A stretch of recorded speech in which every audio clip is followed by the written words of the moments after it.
Okay, good morning. Does it work? How to do a LeSS adoption. So this talk originated out of some actually most of my talks originate out of some frustration. And in this case, there were two of those, and I'd like to start explaining these.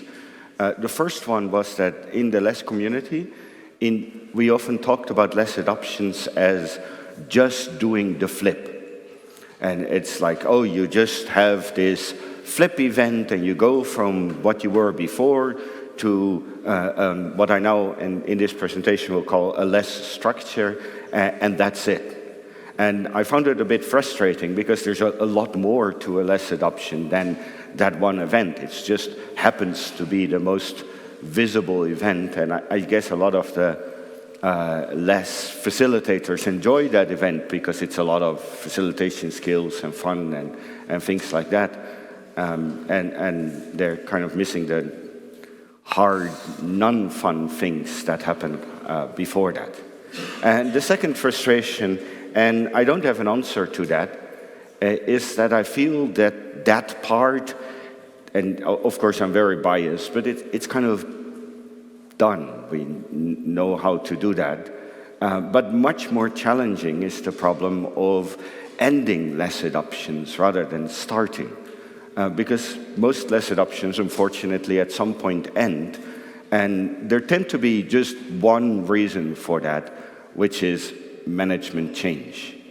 Whenever senior management change, almost always new management that arrives doesn't really understand what is going on. In one of the LeSS adoptions the new management saw that all of the skills were everywhere in all of the teams and all of the sites. So his first reaction was, oh no, we have to defragmentize the organization.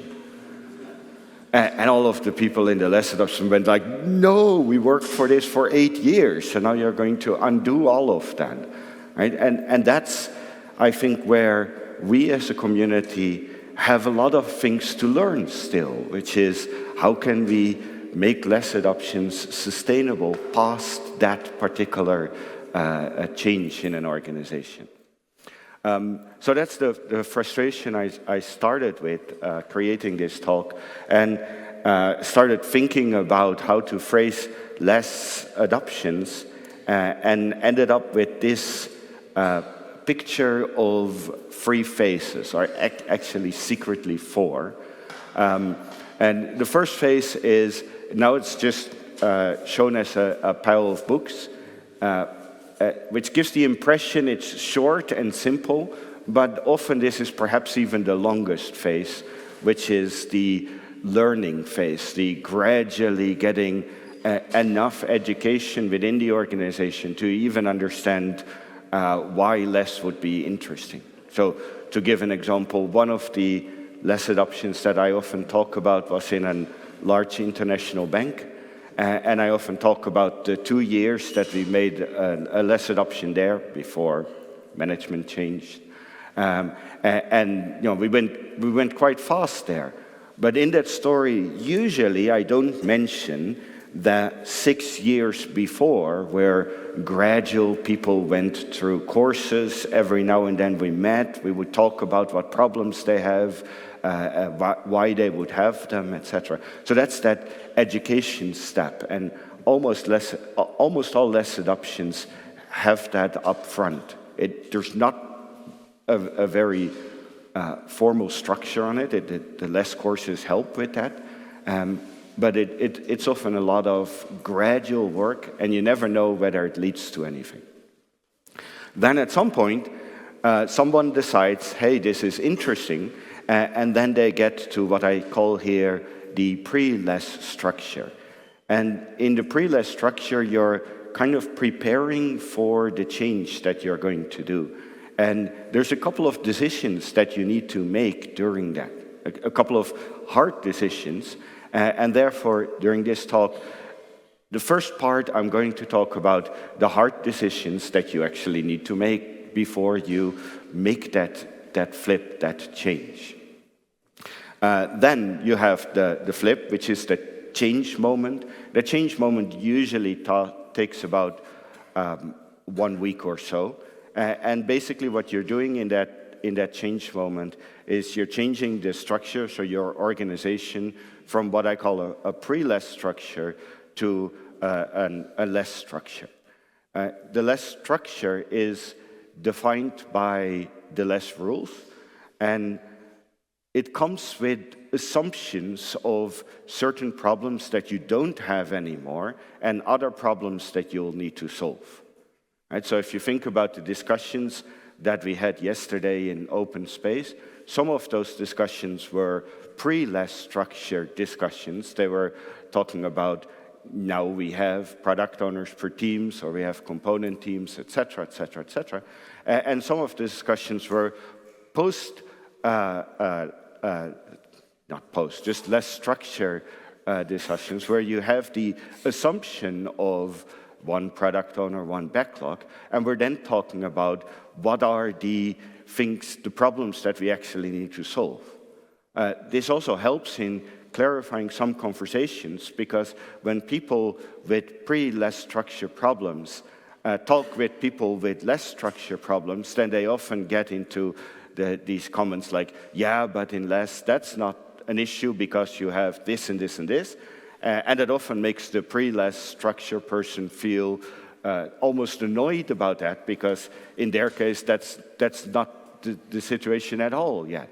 But it's because once you're in a less structure, you just take the less structure as the assumption, as almost a solved problem, and you want to think about the problem solving within that structure. That's more interesting at that time. By the way, I do need to check a bit on my time, because the first time I did this talk, it was 3 hours. So far, I've managed to do it in 2 hours. Now, after you make that change, then we have, I guess, a sub-phase, which is the basic less improvement. So right after the change, the first focus will be on getting some of the less things to work. In that sense, they're not improvements so much in your product development, which of course is your actual goal, to improve your product, your quality, the enjoyment of the people and things like that. But instead, it's just improving the basics of your LeSS adoption. And there's a couple of standard problems that you'll need to solve. So I'll go over them, and in the order that I usually try to attack those. And after 6 months or a year or so, the basic LeSS structure works relatively well. And then you can get into the fun part, which is the actual real improvements that you need to make in your product. And that's where you get much of the benefits of improved quality, people enjoying that, because they're just used to working in that less environment. And as I mentioned, at that point, we have, at some point in LeSS adoption, a change of the main sponsors or supporters or management, and usually that's the end. And it is almost very sad. Sometimes it continues, because then the people quit and they join another company and they start again. But that's not really the kind of continuation that we're looking for. And I have no answers there. So if you're waiting for the answers during this talk, I'm not going to give them. If you do have the answers, let me know after this talk, because I'd love to learn them. But I hope that as a community, we can focus our learning a little bit on how can we make LeSS adoption sustainable, so that even they survive major management changes. Now, I do want to point out that this is not really special in LeSS versus other changes, because almost every major change in an organization has that same problem. So we'll just need to also explore whether there's other ideas that have managed to survive that. Now, just a bit for context, here is a basic LeSS adoption, so about 2 to 8-ish teams. If you are in a less huge adoption, a lot of the pre-LeSS structure decisions, they're the same, but then the rest of this you kind of do per area.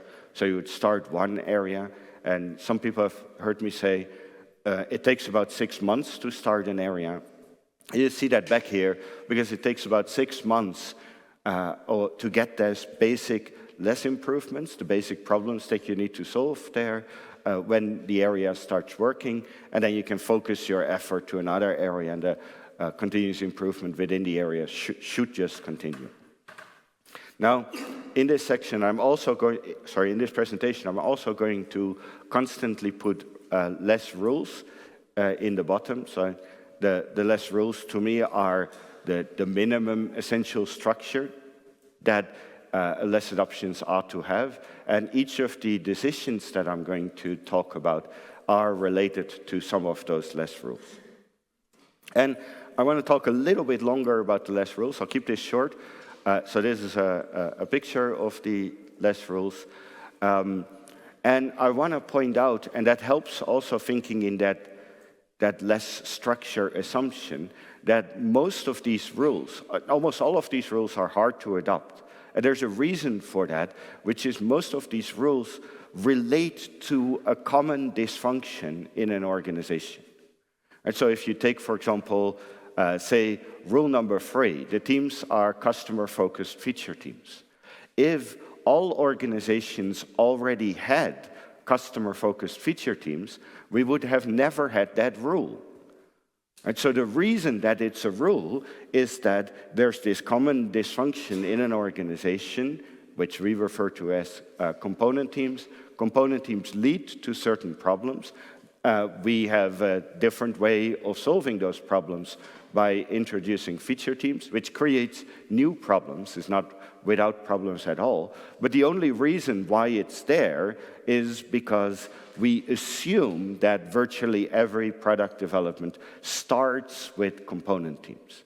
Right? So even though the rules are actually very short, almost every single rule relates to a common dysfunction in an organization and is therefore always hard to adopt. And therefore also the decisions that I'll be talking about first relate directly to the rules. So educate, I'm not going to talk about it. It's a very fuzzy phase. I don't think there's a particular common structure to it. It usually means watching videos, joining courses, talking with people, having someone join that has been through it before, and it gradually builds up that knowledge base in an organization.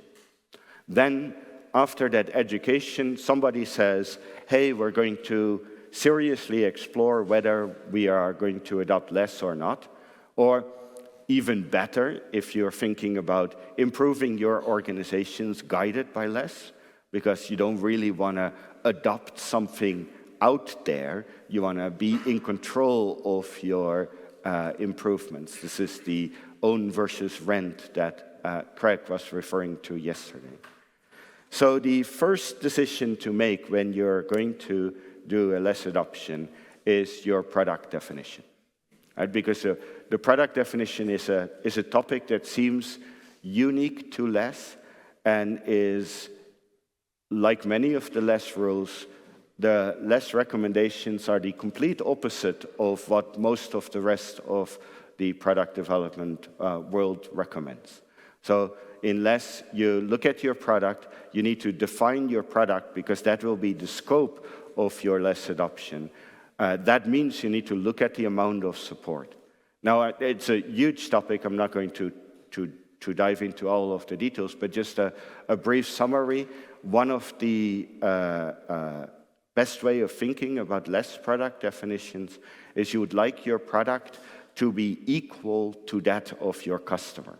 So think of your end customers and ask them, how do our end customers, the people who actually bring in money to your organization, how do they think about our product? And you want the internal view of your product to be equal or sometimes larger than how your customer thinks of your product. But what happens in most organizations is that the products are defined not from a customer perspective, but from a technology perspective, where we say this combined piece of technology is one product. That piece of technology is one product, etc. And unless we don't want to do that, we purely want to look from a customer inwards in your organization. So that means a front end is never your product, a service is never your product, an app is never your product unless you only sell the app. Components are never a product, a system is never a product, etc., etc., etc. Because that's not the kind of things that your customers are buying from your organization. Now, one type of company that often, where this recommendation is often confusing, is companies that provide a particular service, right? Because this question suggests that you're selling your product. But like if you're in a bank, you're not selling your product as in your IT product, but you're selling banking services. Whenever you're in that situation, then usually you can still ask the same question, but then the product that you're building is the ability for your organization to sell the product to your customer. And so in a bank, the ability to sell banking services to your customer would be a product definition.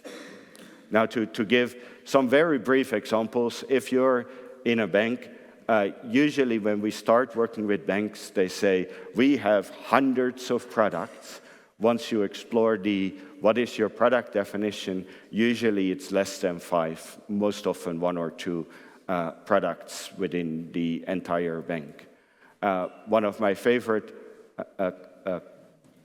companies I work with is one of the governments, and there we've been through this exercise many times, and eventually they discovered government digital services is probably just one product. Because I guess all of you use government digital services, and whenever you want to use a service, you don't first want to think what government department or ministry does this service belong to, and then go to that particular department to get that service. Most of the time, you don't really care about how the government is structured when you require a particular service to that. We've accepted that with government, but if you would map that to organizations, then you would actually need to know the organizational structure in order to buy a particular product from that company, which is obviously ridiculous, but for some reason in government we accept that. Unfortunately, product definition, or fortunately, it's also an adoption tool, so it will be limited by the amount of support that you have within your organization. So in LeSS adoptions, we often choose for our product definition to be suboptimal, so smaller than what our customer sees as our product, purely for the reason to be able to start. That's where in the rules it refers to as is practical. Because if we start our LeSS adoption and we make our product definition larger than the amount of support that we have in our organizations, then you can't do anything. You're stuck there, and you're just wishing that one day you have the management support for being able to do that, but you can't really move or start. And in that case, it's more useful to shrink your product definition a bit smaller so that you can start, and then over time you try to expand that.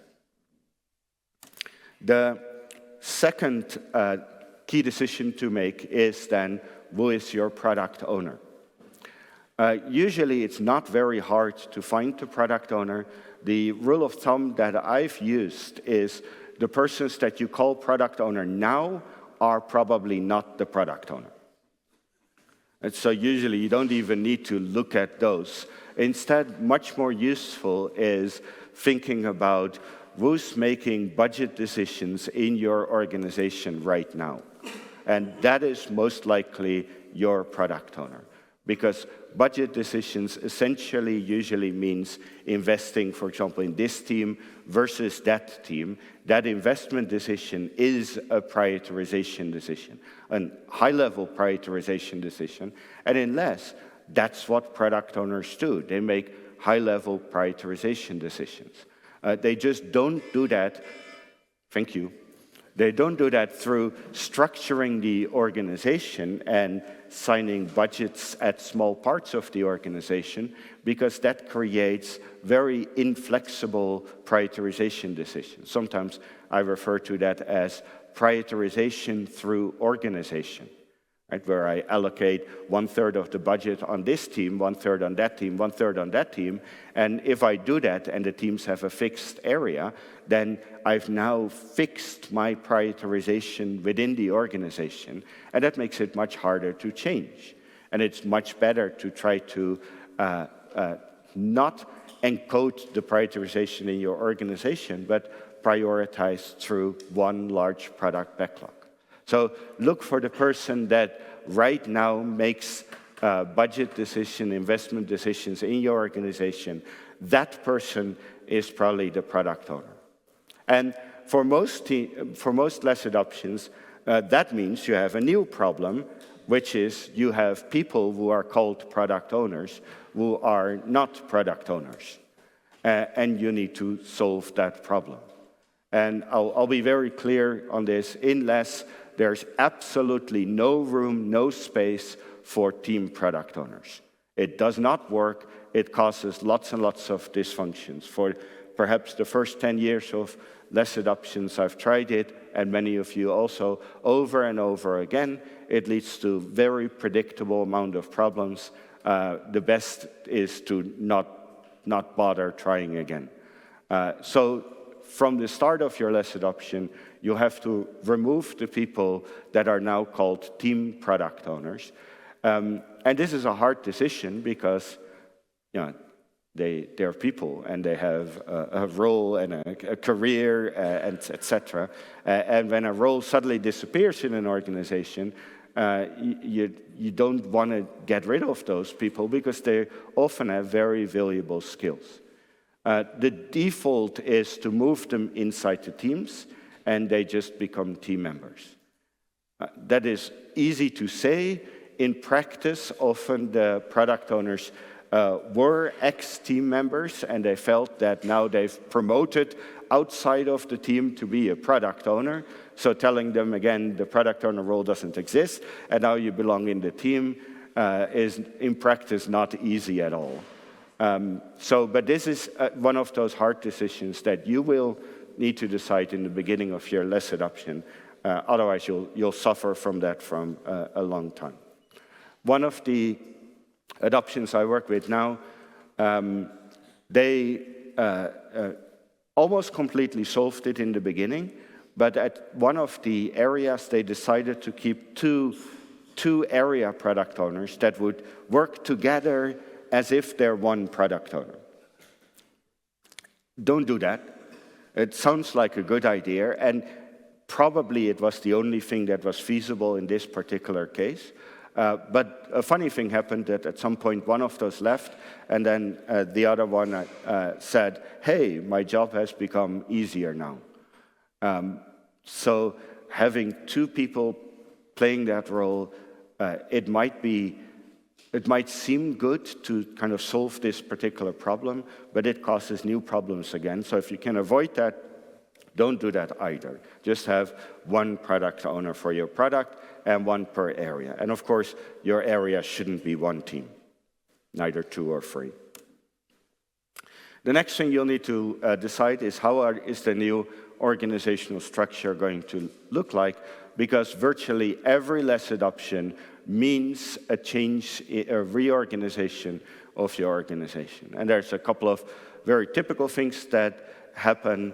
One of the rules that's not on here, but it's on the next one, is the cross-functional teams, and then having real teams as the basic organizational building block.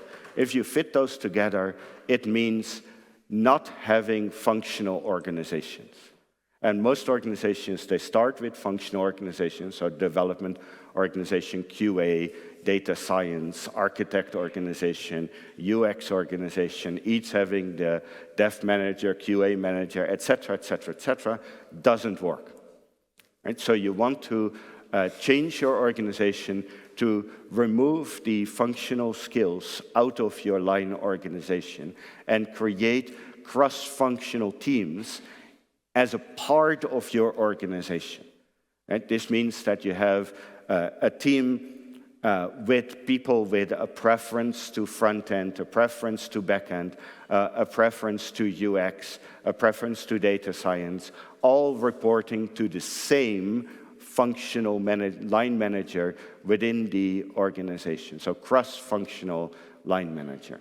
And that particular person, just like the team, will need to broaden their particular skills because they will need to help the teams. And just because they're managers doesn't mean that they don't need to cross-learn different skills. In order to support your team, you need to understand what your team is doing and learn all the different aspects of product development. Now, not only that, so that's the first one. The second one, the teams are customer-focused feature teams, and most organizations start with component teams. So component teams means that your organization is structured around your architecture. The by far easiest way to figure out whether you have component teams is go to a team and ask, what's your name? If their name is related to what they do, it's component teams. It's very easy to find that. Feature teams also have names, but they're usually silly names because they're not related to what they do, like the elephant in the room would be a perfect feature team name. Also here, because often the organization is structured around the architecture, moving from component teams to feature teams means you remove the back-end manager, the front-end manager, etc. And instead, your organization is not at all a reflection of your architecture anymore. Instead, it's just, if you wish, development department number 1 with teams, development department number 2 with teams, etc., etc., etc. Often very large, so less huge adoptions tend to be multiple sites, and then those departments tend to be just named after the sites. So the Netherlands sites, the Spain site, etc., etc. But they don't own a particular part of the system, and they don't own a particular functional skill either. The next thing about the org structure is trying to figure out your initial definition of done. So the definition of done in LeSS is a measure of your team capability, and your definition of done will immediately reflect into the amount of changes that you need to do. For example, say, a common example, imagine you have a separate UX department or UX group. The question then will be for your LeSS adoption, are we going to integrate them in the team immediately or not yet? Right? Integrating them in the team means, to me, a couple of very concrete things. It means that the UX department ceases to exist, and they report to a cross-functional manager, just like the rest of the team. But in practice, one of the harder things that it means is to what I like to refer to as parallelized work. Right? A lot of the work in product development is often done in sequence. The easiest to explain this is development and test, which traditionally people think about, you do development, then you do test. But in LeSS or in Scrum, that doesn't make any sense to look at them as sequence, so you need to find a way to parallelize them. So to do development and test at the same time. In test, that's relatively easy, because once you automate your test, you can start your test automation from day one, and you're not dependent on the development. So therefore, day one, you can do development and test in parallel, and the only thing you can't do is have your test pass before your development is finished. Because if that happens, something is wrong. But the same happens with all of the other activities, like UX, which is the one that I was using as an example.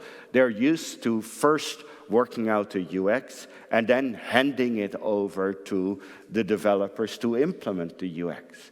But if you integrate UX in a team, that means not doing that anymore. So figuring out how you can do UX work and development work in parallel. And so a common anti-pattern is where the UX people work ahead for the team, and then they hand over the PDF at the beginning of the sprint, and the team uses it as input for development. I would not call that being in the team. Right? Even if you do, my meaning of in the team is that you have parallelized it, and the whole team works on the same thing at the same time. It also means the whole team is responsible for UX. It also means the UX person is responsible for whatever the team is doing. So also for development and test and customer relations, etc., etc. That's what it means to be in a team.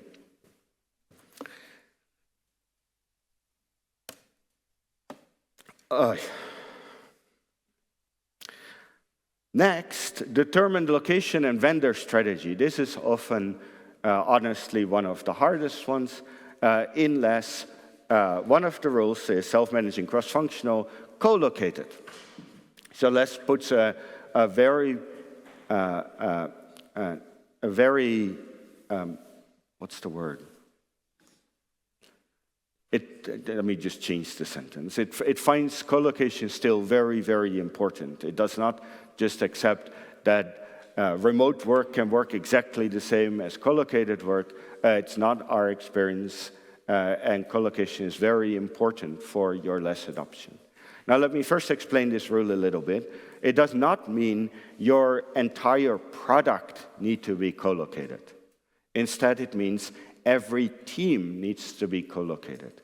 So it's quite common where an organization has multiple development sites, and LeSS is not at all suggesting that that's not an option. In fact, if you have a really large product, you often don't have a choice. But within each of those development sites, each individual team would be co-located to one particular site. So, for example, one of the early, very large /huge adoptions, they had, I don't know, 20 different development sites. When we started our LeSS adoption, one of the determining location strategy was which sites do we want to keep and which sites do we want to close. And in this case, we decided we're going to close all of the US sites so that all the sites are time zone compatible. Because Europe, Asia is still painful, but it's much easier than US, Asia time zone-wise. And time zones is really hard for collaboration. So we closed all US sites, and then we said each site always has teams that are on the site, and the first level manager is always located on the same site as the team. So nobody has a remote first level line manager. And again, these are just organizational design decisions. It's just where you sit together with your management team and saying, what are the principles that we're going to use for growing and structuring our organization? Of course, nowadays, the co-location often involves whether, because we are now luckily post-COVID, but during COVID, the one thing I never understand is that organizations seem to assume that COVID would last forever, and therefore they hired people sometimes from absolutely everywhere, and then COVID suddenly was gone, and now they suddenly have people everywhere. To me, it's really unbelievable how short-sighted many organizations have acted during COVID, but let me not go to that any further. I can get upset by that.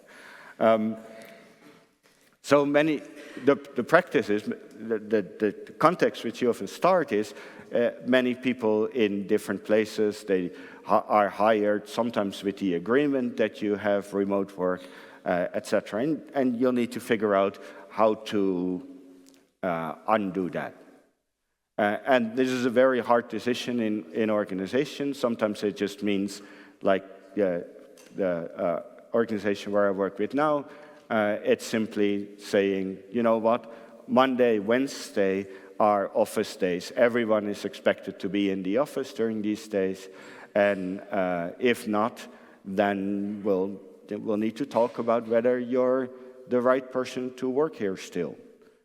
And they're very tough decisions. One a product I work with, they had 5 different sites, and they solved it differently, which I found was wonderful, is they just put all the COVID hires in one team. So therefore they had 4 co-located teams and 1 team that was completely distributed everywhere. And it's wonderful because then you can immediately also see the difference between co-located and distributed teams, because now you have a very fair comparison of that. Now, again, very hard decision usually. One of the most common results nowadays is that you'll end up with some form of hybrid working.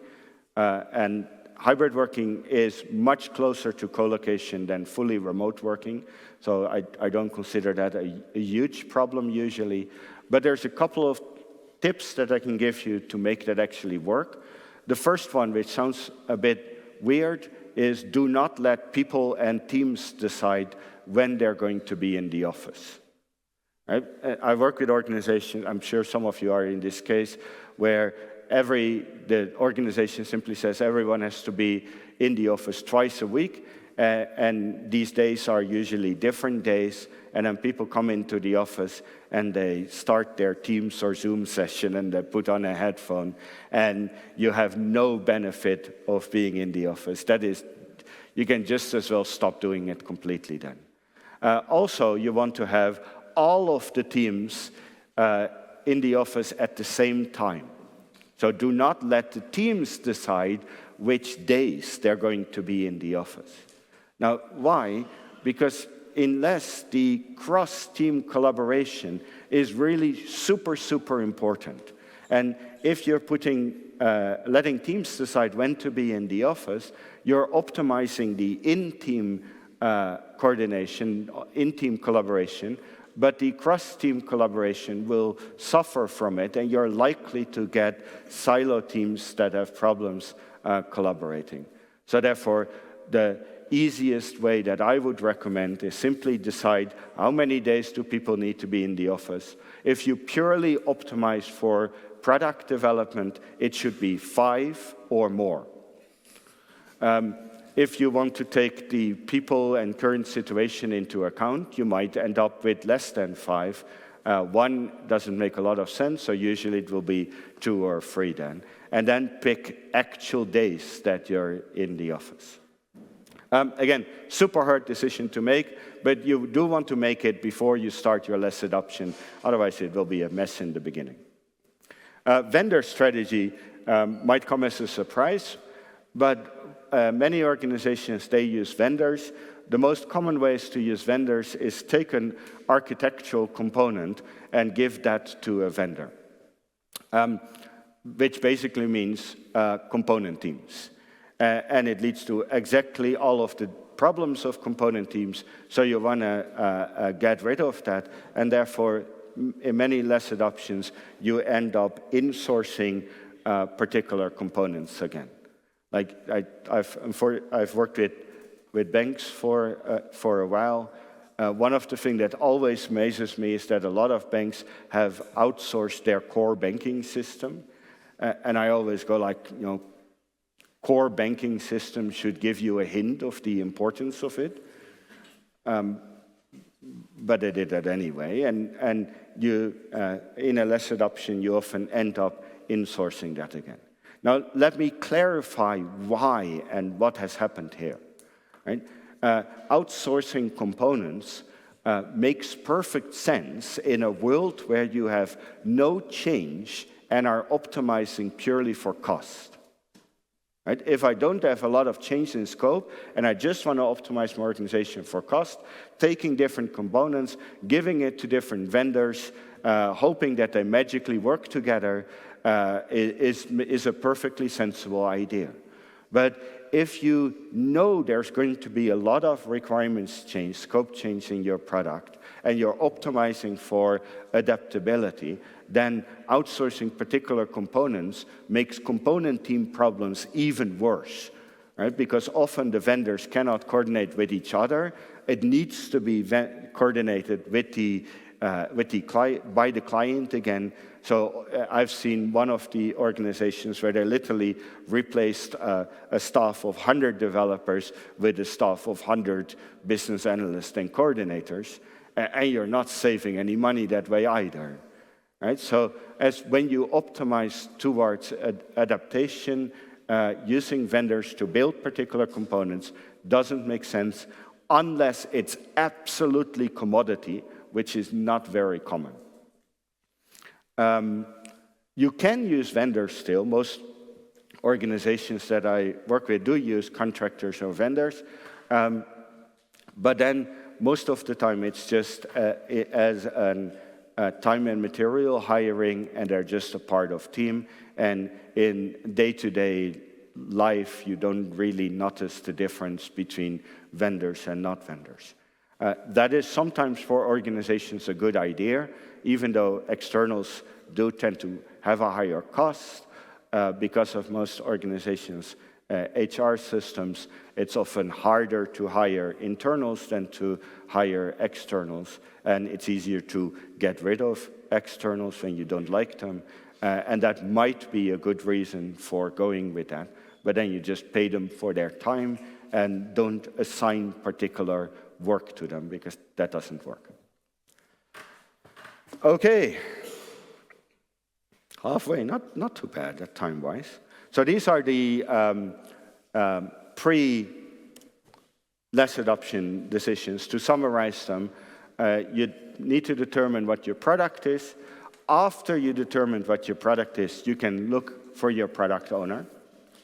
After you figured out where your product owner is, you can figure out what to do with the product owners that we have now. Default option is move them in the team, but in many organizations that is hard for the organization and the people, and it's a more complicated problem. Then you'll start looking at what your organizational structure will be. This usually means remove functional organizations, remove component organizations, and determine the scope of your adoption through the definition of done. I didn't really complete that, but if you decide UX is out, your definition of done is shorter and it has less change. If you decide UX is in, your definition of done is broader and it will mean more change in your organization. And then often one of the hardest ones is determine location strategy and vendor strategy. And just to be clear, there's in many organizations very good reasons to not be 100% co-located, but at least don't pretend it doesn't matter. Because that's what's happening in many organizations nowadays. They pretend that it has no impact on your development, and that's simply not true. So, after you've made those decisions, you can start preparing for the flip. And the flip then means implementing those decisions and changing the structure of your organization from whatever it was before to the assumed LeSS structure. So again, the assumed LeSS structure is cross-functional teams as a building block of your organization. How do you make that change? I'd like to go through the typical activities that you do in that 1 week, usually 1 week flip. I'll do them very brief. The first thing is education. And you really want to educate properly all of the members in your teams. These changes are very big for organizations and for people. And if you make those changes and you force them on the people without them understanding why, it will feel very bad to them and it will be very hard to get them to work. So therefore, most of the LeSS adoptions, and I don't mean this as a marketing statement, but most of LeSS adoptions that I went through, all of the people go through the 3-day LeSS practitioner course so that everyone has the same deep understanding of why. Sometimes people still disagree with it, but most of the time the feedback is, okay, now I understand what we're trying to do. That sort of makes sense. Let's give it a try. But without that, you often get a lot of resistance. So lots of education. Then product visioning. Now your product probably already has a vision, but it's often useful to involve the teams by rewording that, either broadening that, making it better, and therefore involving the teams in product visioning exercises during the flip is often a good idea. And there's a huge amount of material about product visioning exercises, how to facilitate them, so look in that kind of things. After that, again, there's probably already a product backlog, but after the teams understand the vision of your product, it's a good idea to ask them what other items need to be on the product backlog. In most of the LeSS adoptions, a large part of the backlog is simply created by the teams themselves. They understand the problems that you try to solve. They understand the product, the customer domain, and they often come up themselves with items that need to be in the product. So have some opportunity for the teams to create items and create your initial product backlog. Then after that, and this is unfortunately that tends to get, in my opinion, a little bit more, too much focus, restructuring the teams or doing self-designing team workshops, which basically means you get the people in a room and you say, make teams, and they make teams. There's a little bit more to it, but it's not really rocket science either. And there's wonderful articles and videos about how to do that. The main thing to look at is that you've prepared well, got a decent facilitator, and that you keep management out of it. After that, you have new teams. You need to decide whether the teams pick the Scrum Master or the Scrum Masters pick the teams. Originally, we would often let the teams pick the Scrum Master. Nowadays, I recommend against that because it's often much better to let the Scrum Masters decide what teams to work on, because they know which Scrum Master is a more experienced Scrum Master, and they have some idea in the beginning on which team is likely to become more of a trouble team than other teams. So letting the Scrum Masters talk about that and decide which team they work on is nowadays my preference. And then the Scrum Master will help the team with the team name and the initial working agreements, etc. After that, we'll prepare for your sprint. So you have your initial product backlog refinement to look at the top of the backlog, split them, clarify them, etc. Then you have your sprint planning, and you're done. So this is often maximum 1 week, and in this 1 week you just do education, preparing the minimum things you need to start, preparing to actually start, and then the next Monday is sprint 1 of your new LeSS adoption. And then everything works perfectly. No. Then you'll end up in the next part, so the basic LeSS improvement things. Some things will not work very well, and there tend to be, in my experience, kind of a pattern and order in which you want to solve some of those problems. And universally, the first one to fix is product backlog refinement. Product backlog refinement, nowadays, we almost only do multi-team product backlog refinement, never in teams anymore.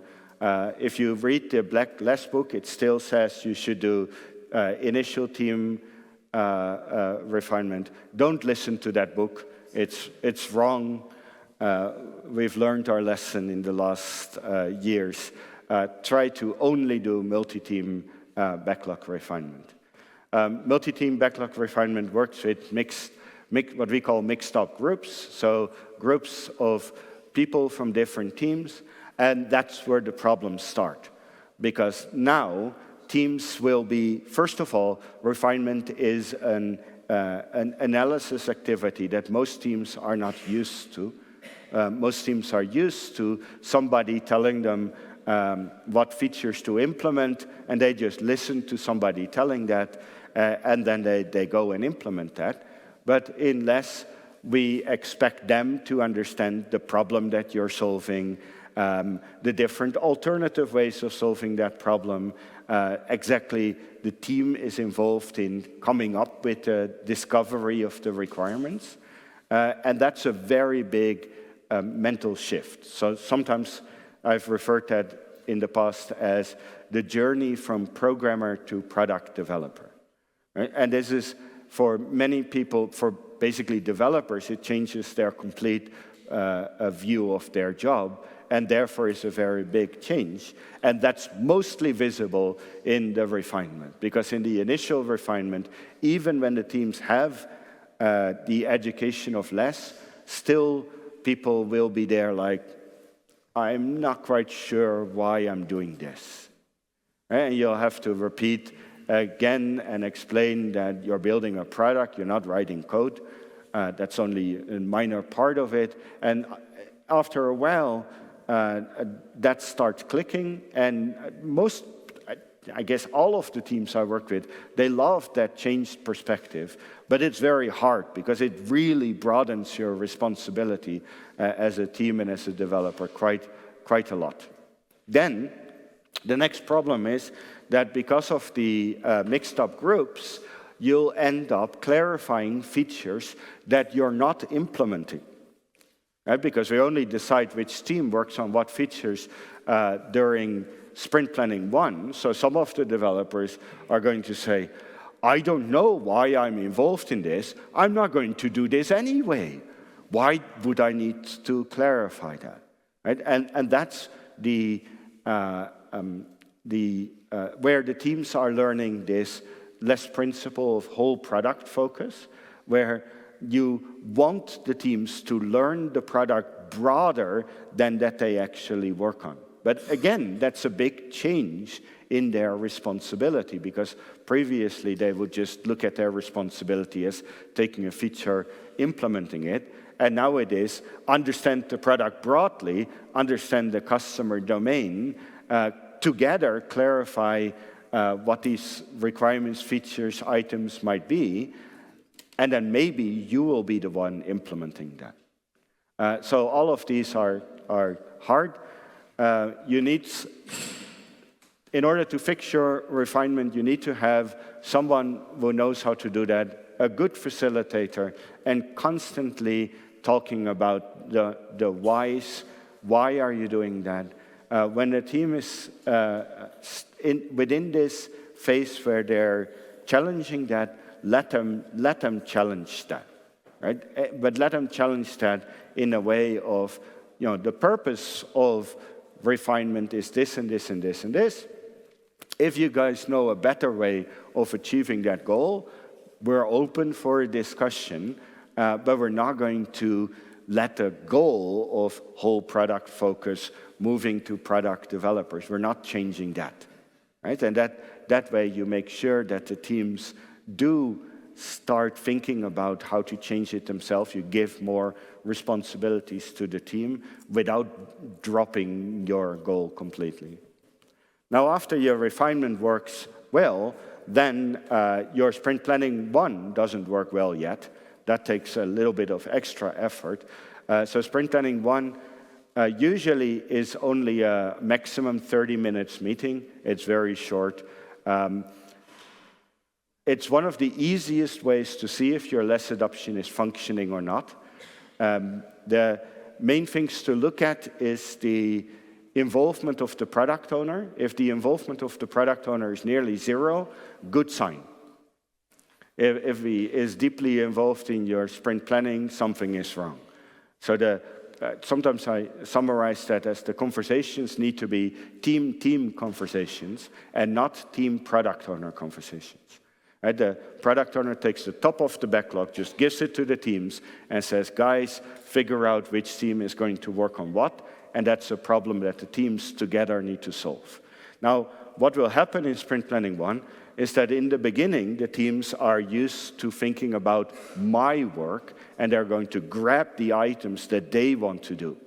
Right? And that's, again, this lack of a whole product focus, because the purpose is not for the teams to decide what they are going to do, but it is for all of the teams to decide which team is best for implementing a particular item. Right? So the kind of sentences that I would look for is where a team would say, well, we'd love to do it, but I think it's better that that team does it. Right? When sentences like that start happening, that's a sign that your Sprint Planning 1 is working and teams are thinking much broader than just their particular part.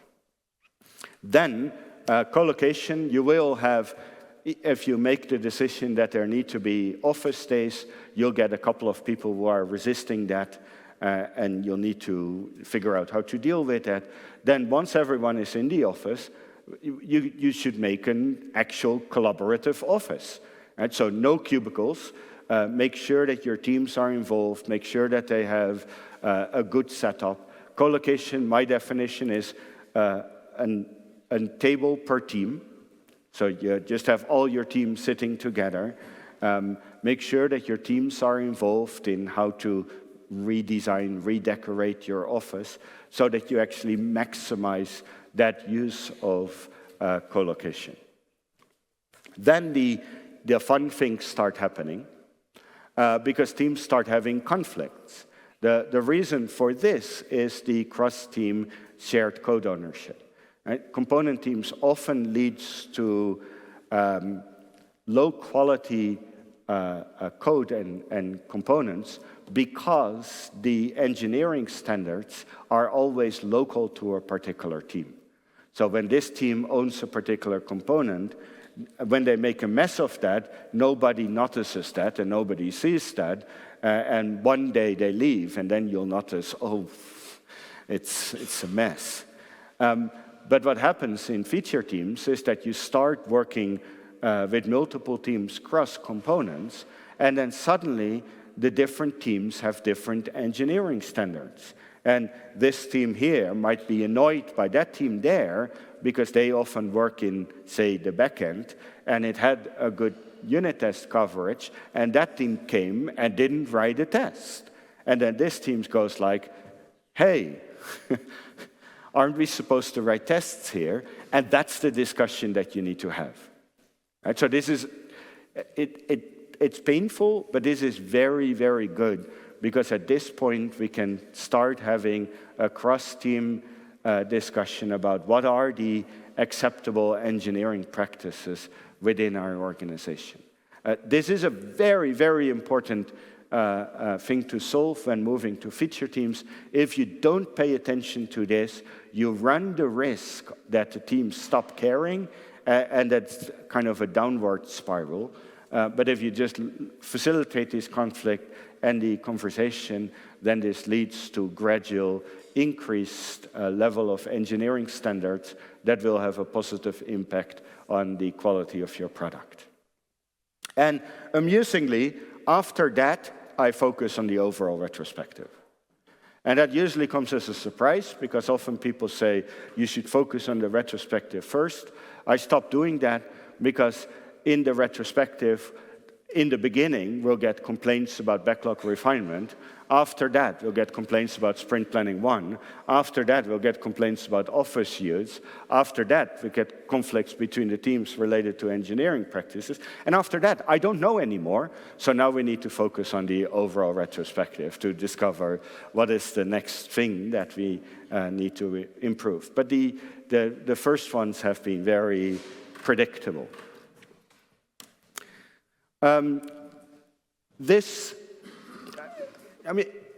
part is interesting and fun, and especially the co-location and engineering practices will have an impact on your product.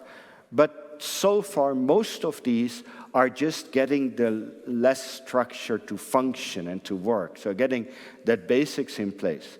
After you have that LeSS structure in place, a lot of the traditional product development problems are gone. Right? I recently got a message from someone who built a tool to help teams coordinate with each other. And I had to reply, I'm sorry, that's not a problem we have. There's 0 coordination meetings in our LeSS adoptions, and I don't know what problem you're solving. Right? But that is, again, that pre-LeSS structure assumption with a LeSS structure assumption. It's just not, those problems simply don't exist anymore. So then you can focus on the actual improvements of your development capability of your product. And these are some of the improvements that you'll end up with after the first 6 months, 1 year. So delayed role removal and extending definition of done are closely related. Because earlier I mentioned that in your pre-LeSS structure, you need to make the decisions on your definition of done. That has an impact in your organization. I gave the example of UX. If you decide UX in definition of done, then that means destroy UX department, integrate it in the team. If you decide UX out of definition of done, you leave it out of there. And the main reason for leaving it out of there is because you have already enough problems to solve, and you don't want to solve all problems at the same time. Right? But after you've got the basic LeSS structure to work, then you can start thinking about how can we now start integrating those things inside the teams. So then eventually you will delete the UX department, move the people inside the team from a LeSS perspective. From a long-term LeSS perspective, that's not an option. That's just what you need to figure out how to do it. It's not a choice of one or the other. So you'll move it into the team, and then you get to this serialized for parallelizing work, which is also the next one. Then more and more you can try to get ownership and improvements by the team. So now more and more you want to move the improvements towards the team, let them make decisions that you completely disagree with. That's fine, because they're now the ones that are going to really drive this change. So more and more ownership, more self-management. Then you'll end up in automation and standardization. With component teams, often you end up with different frameworks, different languages, different production environments, and things like that. And a broader product definition and feature teams, you'll end up having to fix some of those. So make sure that you don't use different test automation tools everywhere. Make sure you don't use different version control systems everywhere, etc. So you gradually standardize these, and you're looking for automating things that are annoying. And it's not only automation of test automation and infrastructure, but also like automation of the daily annoyances, like the LeSS adoption that I'm in now. The team were like, you know, writing release notes is really boring. Can we automate that? And you go like, probably. So you add an item to either the backlog, or you just move it to a team, and you solve that kind of daily annoyances. I want to make a short sidetrack here. Often in teams, developers or team members, they have many small annoying things in an organization that they've accepted, where it seems more troublesome to complain about it than to accept that. And at some point that comes up, and then you want to try to also resolve those, because resolving some of those small annoyances makes this daily life of developers, or team members, a lot better. Then improvement in continuous integration and continuous delivery, so trying to speed up the amount of delivery, trying to make sure all your infrastructure is automated. Nowadays, I'm a big fan of GitOps ideas. So if you don't know what it is, look into that. You really want to control your infrastructure through Git repository so that you have a proper checking of what's going on in your infrastructure. All those are good things, and this is the time that you can focus on that kind of improvements. Then making the teams more customer-centric. Here also, of course, you need to help your teams in how to communicate to your customer. One less adoption, the teams had learned that they shouldn't just accept requests from the customer, but they should challenge that because they need to think about the purpose of why do that, and they can come up with different alternative ways of doing that. Right? And the effect was that a customer said, we would like you to do this, and the team said, no, we're not going to do that. And that wasn't appreciated very much by the customer then. So the teams had to learn a little bit on how to do that in a more friendly way so that you're actually collaborating on that. Those are things that come up when the teams get closer to the customer, and you'll try to increase your customer centricity. And then eventually, you'll try to broaden your definition of done. So often you end up choosing that sub-optimized definition of done, broaden your product definition. Often you choose this sub-optimized product definition because of the amount of support that you have, but you don't really want to accept that. If you're at this point, organizationally, some of the effects of your effort should be visible throughout the organization. Those effects should broaden your management and political support, and at that point you can then start talking about, hey, can we broaden our product definition? If you broaden your product definition, usually it means merging two different departments together, and of course then you're back from start again, because now you have completely new people, and you need to go through all of that again, and then if you're through that, you'll look for broadening your product definition further again. Good. And then, of course, your management support changes, and that's the end of your LeSS adoption. And that is super, super frustrating, having gone through that multiple times. Sometimes it ends up okay-ish because they'll do it in another company. But it's not really what you want, and I wish we had a better solution for this. Like one LeSS adoption, the head of product retires, so because of that, nowadays, often when I work with a head of product, I do ask myself whether he's around retirement age or not. It's a bit silly, but it makes me more comfortable if he's not around retirement age, because then I know that hopefully if I can convince him not to leave, that the LeSS adoption will continue to go. If you have better ideas for that particular change, so supporting a LeSS adoption post management change, let me know. The only ones that I know is to try to get management change from internal rather from external. Right? If you get people from internally who change towards that, they understand what you're trying to do. If you get somebody from outside or from another department, usually they don't understand what you're trying to do. And because they're new, they always need to do something different instead of understanding what you're doing. And they're almost always likely to make a change. And it's very depressing. Anyway, oops, that was the end already. So that's the end. To summarize very briefly, we can think of LeSS adoptions in these phases. Education, which is a very fuzzy phase, might last actually quite long.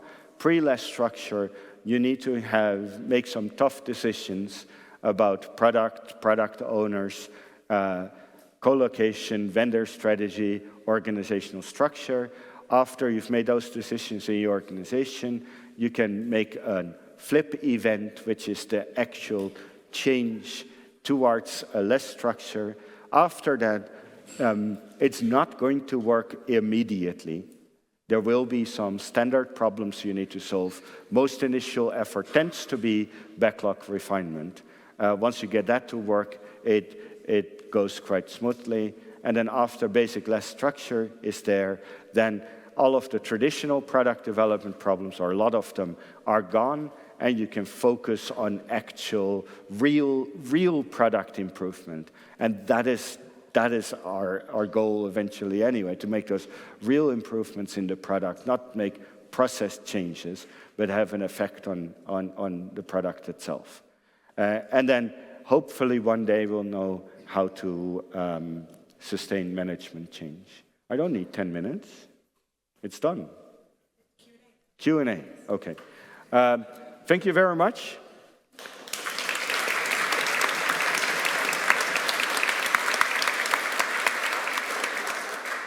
Wow, like almost an hour, and I'm amazed by this. But maybe there are some questions. We have about 10 minutes of Q&A time.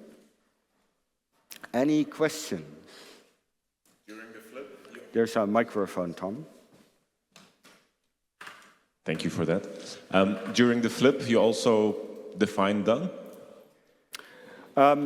No. You might work it out, but the definition of done, because of its impact on the org change, is usually already decided before your flip, right? Because in a broader definition of done, to take the UX example again, means a larger change of the organization.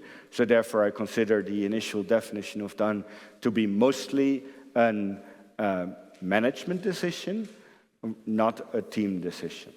Of course, it needs to be worked out. The details will be something that you might discuss during your flip. Yeah, stuff like quality standards could be decided during the flip. Yeah, but that is, working it out within the definition of done that was already decided. Wolfie. Thanks, Bas. Do you have any comments on the product backlog tool in this whole discussion? Yeah. So and Wolfie knows that I'm going to answer that, but he wants me to answer it anyway. I have a distaste of Jira, but unfortunately, that is most of the time the product backlog tool that most less adoptions work with. And I have to say, as a product backlog, Jira is not actually too bad. Just make sure that you don't customize it. Just try to not have any Jira experts that make custom workflows and things like that. Keep in mind, Jira out of the box is already too complicated. You just want to pretend it's a spreadsheet, and then it functions pretty well. But you should never, ever use Jira as a sprint backlog. That will destroy your team as very negative. Just don't do that. If you don't need to use Jira, you'll be happier. But most of the less adoptions that I work with are just not in that situation at this point. Maybe a quick follow-up question. Any ideas how to convince decision makers to go away from Jira? To convince what? To what? Decision makers to go away from Jira and use something better? Well, for a product backlog, usually I accept it. So I don't bother with the trying to fight that battle, because usually it's not worth the battle. Again, Jira is not that harmful for product backlog. The main thing you need to make sure is that they don't use it for a sprint backlog, but that's anyway should be a team decision. So then you'll need to convince your team for that. And most teams are not too sad when they don't need to use Jira for a sprint backlog. A question over there? There will be a microphone there. So, over there first. Can you move the microphone in the meantime there? hi, thank you for a very interesting talk. Just a quick follow-up on the do not use Jira for sprint planning. Could you say something about why? What's the rationale, what's your thinking behind it? And one My buffer is not big Yeah. enough for 2 questions. It needs to be one at a time. You can ask your second question after I answered it, but I don't want to remember 2 questions. There's a lot to it, and I won't summarize. I won't explain all of it now. The summary that I nowadays give is that Jira is a tracking tool. A sprint backlog is a collaboration artifact, not a tracking artifact. You should not use a tracking tool as a collaboration artifact. Jira is absolutely horrible as a collaboration tool. And therefore, for a sprint backlog, you need to use the kind of tools that you're trying to solve, so you look for collaboration tools. So collaboration tools are things like Miro or Mural or Lucid Sparks or things like that, where you can actually work together instead of staring at one person working, which is what happens when you use Jira. So look for collaboration tools for a sprint backlog. Don't look for tracking tools. And another way, I like this way to summarize that, is before COVID, we all had stickies on the wall. And the mistake that we made is we thought the stickies was the sprint backlog. But really, the wall was the sprint backlog. Right? Because there's much more on that wall than just the stickies. And then when we moved to tools, because of that mistake, all of that other things around the wall disappeared, and it negative affects the collaboration of teams. Second question. Thank you. I heard an advice here to first leave UX out of the teams. No. Okay, thank you. Because then I started assuming a lot of other things, so I would ask again, why? And then I heard wrong. Thank you. Yeah, so thank you for correcting that.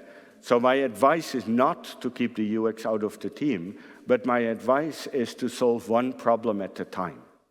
Right? So if you have problems integrating development and QA and, say, data science, then you do not need the additional problem of trying to integrate, for example, UX at that time. Having all of those problems at once makes it much harder to build your teams. So you need to choose what problems of integrating skills within your team you're going to solve first. And then the example I gave was to keep UX out. But if in your case you feel you can solve that problem already immediately, then please include them immediately in the team. Thank you very much for correcting me. There was a question over there. It's done. Okay, then there's a question over there.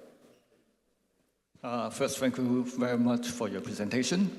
I mean, when you talk about cross-team, communication, this collaboration, I want to ask about how can we scale this up, to an organization with maybe 100 engineers, 10 different teams? Do we do representation, or we have 100 people go into the same room and do this collaboration? In most LeSS adoptions, the cross-team collaboration is not a problem to solve. And that comes as a big surprise with people with pre-LeSS structure assumptions. The main tool that we use in LeSS for collaboration is something that we refer to as Just Talk. And Just Talk means decentralized, spontaneous, informal coordination. So the teams coordinate with other teams, initiated purely by themselves in an informal, spontaneous way, just whenever they need. And there's no formal coordination between teams. This surprisingly scales up to virtually any size because of the LeSS structure assumptions. Right? First, because you have multi-team backlog refinement and shared sprint planning 1, teams are very aware of what other teams are doing. And therefore, they know which teams to collaborate with. Because they always work on shared code, they see what the other teams are doing. They see the changes of the other team, and they know when to collaborate with the other teams. So it's the LeSS structure that just makes this not a big issue in less adoptions. And I understand that if you are coming from a pre-less structure, that sounds like an illusion and a fantasy and something that can never work. But I'm sorry, it really does. It's just not a problem you need to solve anymore once you have that less structure in place. And more questions are done. Now we have one more question there. Let's do that. Last one then, okay? Fine. Thanks for the talk. It was interesting. I had a question in regards to the product owners that are not really product owners. I agree with the statement. And where usually do those people transition to if you say they go back into the team? Is it like a business analyst type of role, or in your experience, where do they go? That. Yeah. Okay, thanks. That was the shortest answer I could it was. Yeah. There will be also a Q&A session, I believe, a panel discussion later. So if you still have more questions, please remember them, because I assume the panel discussion will have a QR code, and with the QR code you can post your questions already now. So if you have some questions, look at the QR code that Wolfie has. I assume Wolfie doesn't have the only one. But they are on your table, so then you can scan that and post your questions already there. Thank you.